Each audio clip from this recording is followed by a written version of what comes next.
बाकी बड़े उम्र के लोग अलग हैं। 1 लाख युवक जान गंवाते हैं हर साल लापरवाह ड्राइविंग के कारण।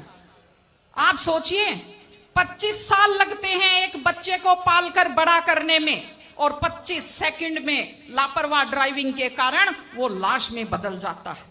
क्या बीतती होगी उस मां के ऊपर जो अपने जाते हुए बेटे की पीठ देखती है और आते हुए बेटे का मुंह नहीं देख पाती।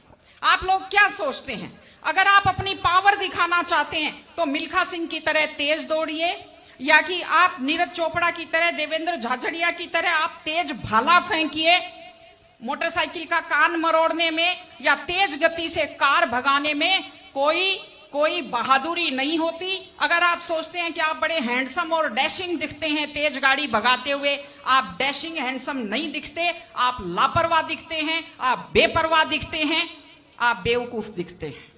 इसलिए कम से कम सड़क पर जब भी गाड़ी चलाएं, आप ध्यान से गाड़ी चलाइए। आपकी जिंदगी आपके माता पिता की भी है।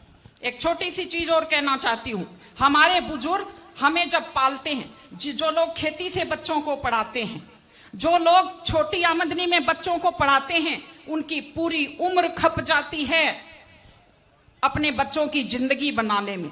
और उसके बाद दुख का विषय है, बड़ा पीड़ादायक सीन मैं कई जगह देखती हूं कि एक माँ बाप मेहनत करते हुए हाथों में आइटन पड़ जाते हैं, एड़ियां फट जाती हैं, कपड़े मैले फट जाते हैं, और उसके बाद जब बेटे को पढ़ा लिखा कर तैयार करते हैं, उसके बाद पढ़ी लिखी बड़े घर की थोड़ी बेटी आ जाती है तो माँ बाप की तरफ ध्यान नहीं देते।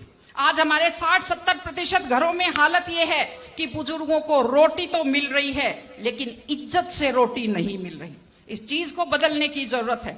माँ बाप, मैं आपसे कहती हूं, जैसी भी परिस्थिति होती है, माता पिता आपको राजकुमार की तरह पालते हैं। आपकी भी ड्यूटी है, जैसी आपकी हैसियत है, बुढ़ापे में उनको बादशाहों की तरह से रखिए, उनकी सेवा कीजिए, उनका सम्मान कीजिए। इस तरह से माता पिता की सेवा कीजिए। वो अपनी जिंदगी आपके लिए कुर्बान कर देते हैं। और माताएं बहनें बैठी हैं, एक छोटी सी लास्ट बात जो मैं कह रही हूं, बेटियों को समझदार बनाइए, बेटियों को बेटा मत बनाइए, क्योंकि बेटे तो लापरवाह होते हैं। बेटियों को समझदार बेटी बनाइए।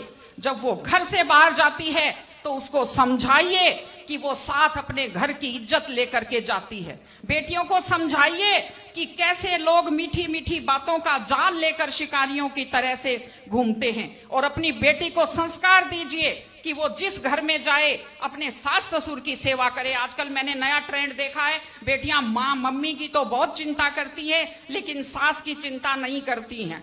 ये गलत चीज है। औरत घर की धुरी होती है। अगर वृद्ध लोगों की चिंता नहीं करेंगे तो हमारे वृद्ध लोगों को सुरक्षा कैसे मिलेगी, उन्हें सम्मान कैसे मिलेगा, इनकी जिंदगी खुश कैसे होगी। इसलिए कोई भी कौम तभी आगे बढ़ती है जब वो संस्कारवान हो, जब वो मेहनती हो, जब वो शिक्षा पर ध्यान दे। हमने ये सब किया है, मैं आपको बधाई देती हूँ।